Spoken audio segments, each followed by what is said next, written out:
فضیلت قبر امام رضا از دیدگاه آخوندها. امام رضا الانش که با کعبه برابری میکنه، زائران قبر امام رضا به طور قطع و یقین از تعداد حاجی ها و کسانی که به حج و عمره میروند بیشتره.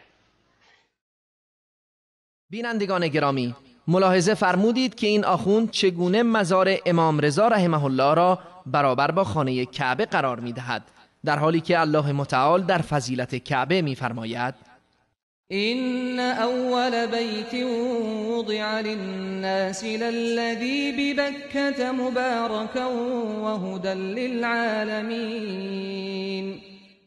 نخستین خانه‌ای که برای عبادت مردم مقرر شد همان است که در مکه قرار دارد و برای جهانیان مایه برکت و هدایت است.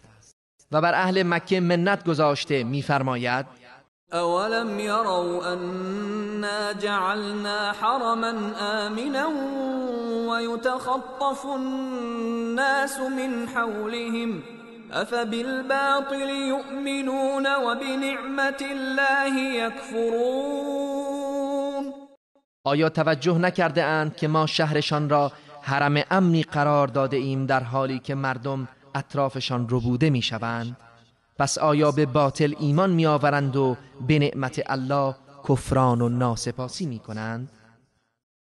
اکنون از این آخوند می پرسیم در کجای قرآن کریم آمده است که مرقد و مزار امام رضا و یا یکی از ائمه به گمان شما برتر و یا برابر با کعبه است؟ در کتاب جامع احادیث شیعه از امام ابی جعفر باقر رحمه الله روایت شده است که ایشان در مورد کعبه شریفه می‌فرمایند: ان الله عز وجل ما خلق بقعة في الارض احب الیه منها و ان النظر الیها عباده. الله متعال هیچ جایی از زمین را محبوب تر از کعبه نیافریده است و نگاه کردن به سوی کعبه عبادت است.